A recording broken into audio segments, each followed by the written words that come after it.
Yo soy Mariana, la hermana de Mirko, y además de viajar juntos voy a estar haciendo de asistente de doblaje en los videos porque Mirko tuvo la malísima suerte de llegar a Fónico Islandia. ¿Está quién? Acá. Ok, cada vez tengo menos voz y una mascarilla incluida. Durante nuestra estancia en Islandia vimos paisajes espectaculares que te vamos a estar mostrando en los próximos videos. Pero mientras tanto nos vamos a concentrar en su capital, Reykjavik, que por cierto es la capital más al norte de toda Europa. Y para comenzar nuestro viaje, lo primero que tenemos que hacer es salir del aeropuerto y llegar a la ciudad, que está ubicada a unos 50 minutos de trayecto y con la cual podemos llegar en un autobús muy cómodo. Eso sí, el billete es algo caro. Al cambio, unos 22 euros por persona hasta la terminal de autobuses o 30 euros si queremos tener traslado hasta nuestro alojamiento. Nosotros escogimos esta última opción por ser la más cómoda. Llegamos a una estación. No puedo hablar. Dilo por mí, por favor. Tomamos el autobús en el aeropuerto y aquí se paran diferentes choferes de otros autobuses y dependiendo de dónde vayas te dicen este es el autobús que tienes que tomar, que son unos chiquititos, que es el que vamos a tomar ahora. The first bus on your right here, the little white bus here, is the Hilton, Murley, Hotel Ireland and Hudson.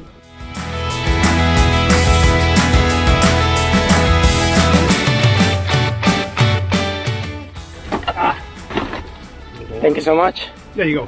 Thank you. Thank you. Have a good day. Bye. Ok, llegamos al hotel y básicamente es un hotel que no está gestionado por personas. Tenemos que ingresar nosotros mismos los códigos para abrir la puerta, para obtener acceso a la habitación. Ahí está. ¡Hola! Hay que poner el código que me dieron acá, entonces vamos a poner el código. Vamos a buscar nuestro nombre, aquí está, Mirko Hernández. ¡Perfecto! A la habitación. Bienvenidos a nuestra suite fraternal. La voz de ardillita de Mirko no está muy apta para hablar en estos momentos, así que les hago yo el tour. Por aquí tenemos un baño completo, todo lo que se podría esperar, una buena ducha y, muy necesario en este clima tan frío, un secador de pelo. Y por aquí tenemos nuestra habitación, ya tenemos un poco medio acomodadas nuestras cosas, una neverita donde iremos poniendo nuestra comida porque aquí la comida es bastante cara, así que esto nos va a ser de gran utilidad. Y en esta cama vamos a hacer nuestra pijamada, digo yo, no sé. Y algo que me gusta mucho es que la habitación es súper luminosa. Además tenemos un día espectacular. Un detalle muy cómodo que tiene esta habitación es que si les pasa como a mí que se les olvida el culito del cargador, no hay problema. Simplemente conectan aquí directamente en el puerto USB y listo.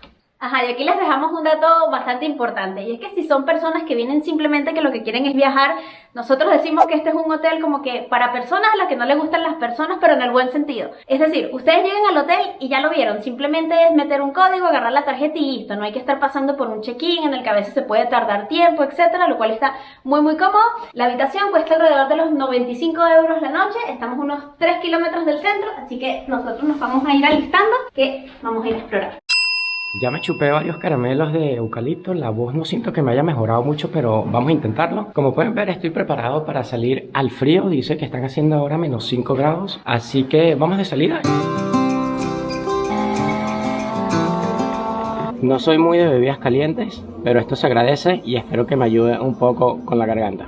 Están incluidas todas las bebidas que quieran. Aquí en la parte de abajo del hotel hay 2 máquinas, entonces tienen diferentes tipos de café: espresso, cappuccino, latte macchiato, además de chocolate caliente, agua caliente, tienen los sobrecitos para preparar el té, y en caso de que quieran cocinarse algo, pues también hay platos desechables, hay un microondas, una tostadora, esto parece ser una especie de waflera, con sus mesitas aquí, muy tranquilito. Chequeada la temperatura, allá atrás no sé si lo pueden ver, dice menos 4.5 grados. Estamos caminando ahora a lo largo de una ancha avenida que nos va a llevar hasta el centro, y la verdad es que sí hace frío, pero no se siente mucho frío, es más bien un frío como seco. Observamos que por acá hay carriles de bicicleta, o sea que parece una ciudad de lo más amigable en este sentido si quieren montar bici. Eso sí, hay como una capita delgadita de hielo en el piso, lo cual puede ser resbaloso, hay que ir con cuidadito. Seguramente este trayecto en los próximos días lo hagamos en autobús. Y les quería mencionar respecto a eso que hay varias paradas cada poquitos metros y vale para una persona 550 coronas, que vendrían siendo 3,68 euros a fecha de hoy. La parada está un poquito resguardada con estos cristales para proteger un poco del viento. Ahora mismo no hay viento, pero en sí es una parada abierta, o sea que frío potencialmente sí se puede pasar un poquito, en teoría, ¿no? El tiempo en Islandia puede ser bastante impredecible. Para que te hagas una idea, así se puede ver Reykjavik en una tranquila mañana y de repente, horas más tarde, puede verse de esta manera. Afortunadamente, nosotros tuvimos muchísima suerte porque a pesar de visitar el país en un mes de diciembre con temperaturas que llegaron hasta los -7 grados, realmente ningún día tuvimos ningún impedimento para realizar ningún tour, ya que las condiciones meteorológicas eran excelentes y con cielos despejados. Eso sí, en algunos sitios nos llegamos a encontrar con cascadas y con caminos un poco congelados, pero como tal ni siquiera llegó a nevar. De hecho, al día siguiente de que nosotros volamos de regreso de Islandia a España, sucedieron unas tormentas espantosas que obligaron no solamente a cerrar el aeropuerto, sino que además era imposible transitar desde este hasta la ciudad de Reykjavik. Muy entretenida de momento la caminata hacia el centro y conseguí un sitio en el mapa que lo señala como mirador hacia el mar y está súper bonito, pero en particular me llama muchísimo la atención es que si doy vuelta a la cámara, vean de acá cómo sale vapor y pues resulta ser que Islandia es un país altamente geotérmico. Estamos caminando ahora por lo que vendría siendo la calle principal del centro, que se llama algo así como que Lugaveuch, aunque se escribe completamente diferente. Y pues esta calle está muy bonita, aunque dicen que de noche tiene un ambiente como que más vivo, muchas luces navideñas, bastantes restaurantes, opciones para comer y también boutiques. Vean esta criatura hermosa que realmente existe. Este animal se puede ver acá en la costa islandesa, pero esta no es la mejor época del año. Hay que venir durante el verano, me parece que hasta agosto es la mejor temporada para verlos. Y vean qué bonito, o sea, ya del peluche me enamoro, imagínense si veo esta preciosidad en la vida real. Ay, pobrecito, este acabó como disecado. Vean qué preciosidad animalito, qué bello.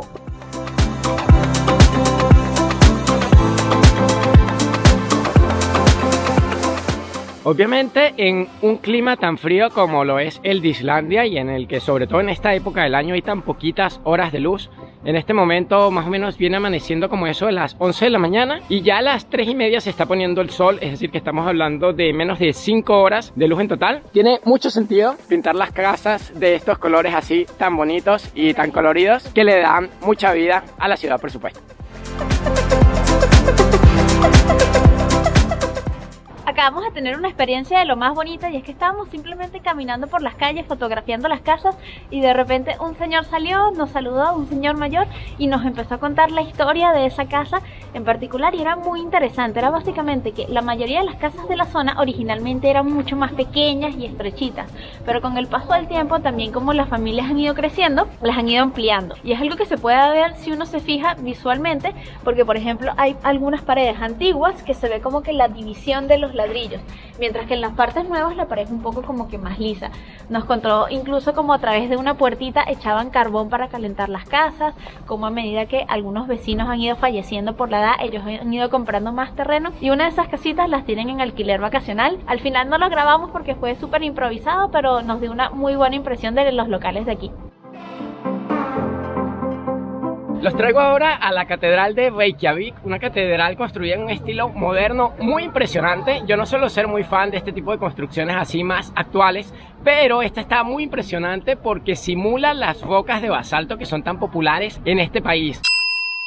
Si quieren además pueden subir hasta lo más alto, hay un ascensor que cuesta el equivalente a unos 6 euros aproximadamente que los lleva hasta arriba y tienen unas vistas muy bonitas de Reykjavik. Y también cosa importante es esta escultura que ven acá, esta estatua es de un hombre llamado Leif Erikson, quien se supone y se cree que fue el primer europeo en llegar a América del Norte 500 años antes de que lo hiciera Cristóbal Colón. Así que bueno, ahí les dejo eso. Puede que hayan dudas sobre quién fue el primer europeo que pisó el continente americano.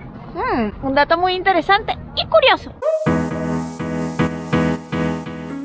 Esta calle tiene un nombre que jamás en la vida, a menos que me case con una islandesa, voy a saber pronunciar, pero se le conoce más popularmente como Rainbow Street o la calle del arco iris. Como pueden ver, está muy colorida, tiene su significado, obviamente, ya que Islandia es uno de los países que más apoya a la comunidad LGTB, etc. Y pues incluso el alcalde de la propia ciudad de Reykjavik participó en la pintada. Él agarró un rodillo y él mismo se puso a pintar. Y no solamente él, sino muchos habitantes de la ciudad. participaron para crear esta bonita obra de arte que hoy podemos disfrutar aquí en la calle. Caminando por el centro, de repente nos topamos con dos santas interactuando con niños, jóvenes y adultos. ¿Pero por qué habían dos y por qué no son barrigones? La cosa es que en Islandia la figura de San Nicolás o Papá Noel gira en torno a 13 personajes llamados Yule Lads. Los Yule Lads comienzan a bajar de las montañas de Islandia 13 días antes de la Navidad, uno cada noche desde el 12 de diciembre para entregar regalos a los niños y jugar bromas. De este modo se van apareciendo uno por uno hasta que el 24 de diciembre, que es Yule o Navidad, los 13 ya se encuentran presentes. Los Yule Lads dejan además pequeños obsequios en los zapatos de los niños que estos colocan en las ventanas de sus casas, pero si el niño se ha portado mal, en su lugar le dejan una papa o una patata en el zapato.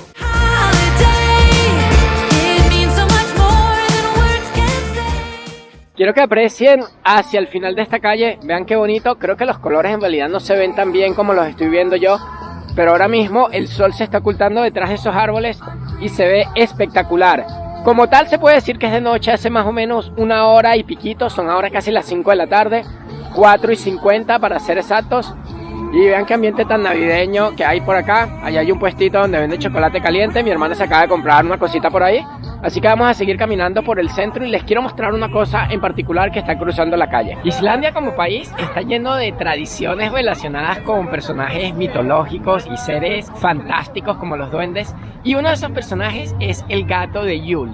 El gato de Yule es un gato de las montañas de unas dimensiones colosales, un gato muy grande que según la leyenda se les aparece a las personas que no compran ropa nueva para Navidad. No sé, yo lo veo muy sospechoso. A mí se me hace que ese es un invento de los comerciantes para vender más ropa. No sé, pero yo por si acaso me voy a comprar algo luego, no quiero que el gato me mate. Yo no. La verdad es que el ambiente navideño de Reykjavik, sobre todo en lo que ya comenzó a oscurecer y sale mucha gente a la calle, está delicioso.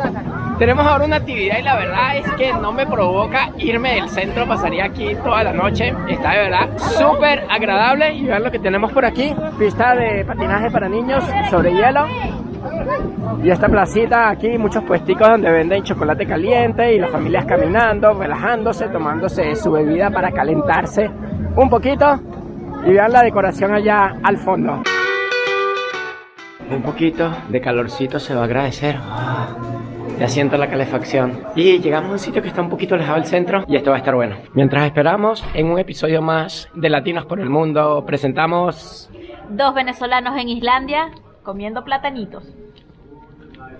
Entre tantísimos trolls y personajes relativos a esta parte de la cultura islandesa, existe un personaje, uno de esos trolls se llama Subitra.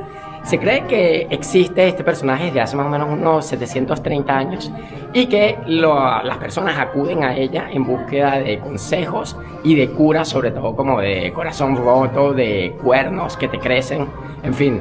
La troll se mueve subterráneamente bajo tierra y se dice que es muy tranquilita a pesar de la cara así como de mala leche que tiene, pero que si te portas mal con ella y alteras su paz, entonces ahí sí se va a poner muy bravo.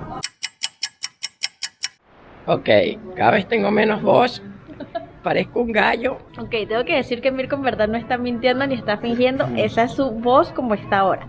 Bueno, les cuento que primero vimos 2 proyecciones en las que cuentan un poco cómo era la vida de los vikingos hace muchos años y básicamente todos los desafíos climatológicos que incluyen vivir en un lugar como este.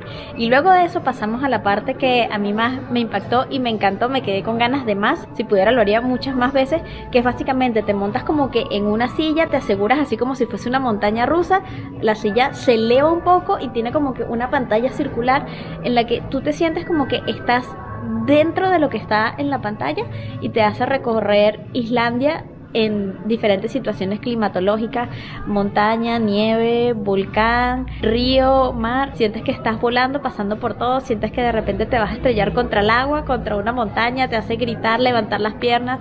Es una experiencia sensorial, de verdad que está muy muy divertida y yo creo que al final logra lo que yo pienso que es el fin, quedarte con ganas de más Islandia, querer recorrerla y conocerla mucho más. Así que si vienen para acá, un lugar muy recomendado.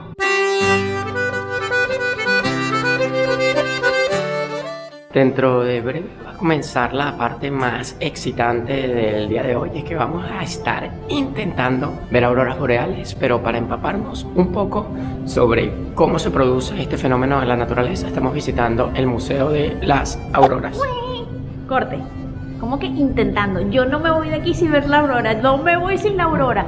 Para que se hagan una idea de lo lejano que ocurre el fenómeno de las auroras boreales, tenemos que ver este esquema. Acá ven que este sería el nivel de la Tierra donde estamos nosotros. Conforme vamos subiendo, podemos ver acá, por ejemplo, la altitud del monte Everest, la montaña más alta del mundo. A esta altura, 13 kilómetros de altitud, estaría un jet de pasajeros. Y si seguimos subiendo, vemos que normalmente se produce en una altura de 80 kilómetros hasta 400 kilómetros de altura, que son las más inusuales. Estadísticamente, los mejores meses para ver la aurora boreal en Islandia van desde septiembre hasta marzo, y la mejor hora es desde las 9 de la noche hasta las 2 de la mañana. Del museo me gustó mucho que te dan consejos y te ayudan a configurar la cámara para que puedas fotografiar las auroras boreales. Seguidamente nos fueron a recoger de la empresa Boss Travel Iceland, conduciendo fuera de Reykjavik para buscar las auroras boreales en el cielo.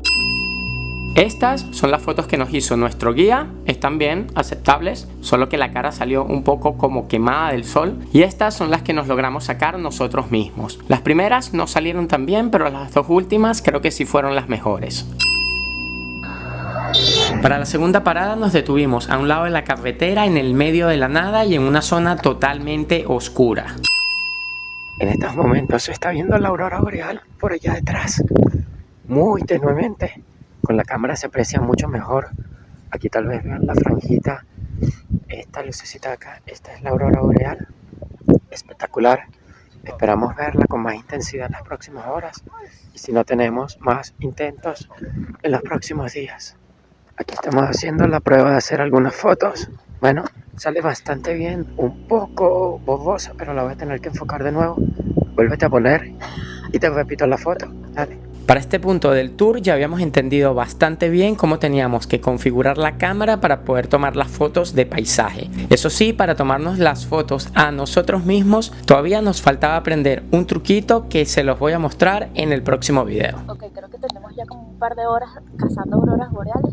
Hemos parado en varios sitios y sí que hemos visto algo. Al ojo no es tan perceptible, se ve poquito, es así como una especie de arcoíris verde, pero en la cámara sí que se ve un poquito mejor. Aquí pueden ver que hay varias personas detrás nuestro. Ahí está la minivan estacionada, y por aquí tenemos una cámara. Esta es de otro señor y esta es la nuestra, y estamos intentando ver qué logramos atrapar con este paisaje de fondo. Hay unas montañas ahí detrás y bueno, está difícil la cosa, pero lo seguimos intentando. Hace mucho frío. Quise hacerles un timelapse para que pudieran ver un poco cómo se mueve la aurora boreal, pero además de que había muchísimo viento, todavía no tenía muy claro cómo configurar la cámara para hacer el video y lograr que se viera bien. El tour, sin embargo, estuvo bueno y duró más o menos unas 4 horas, en la que logramos divisar aproximadamente entre 3 y 4 veces la aurora boreal con mayor o menor intensidad. Aún así no estaba muy fuerte, pero nuestros ojos fueron capaces de percibirla sin necesidad de utilizar la cámara. No te pierdas el próximo episodio para ver verdaderamente cómo se ve una aurora boreal en movimiento. Me despido y gracias por ver este video hasta el final.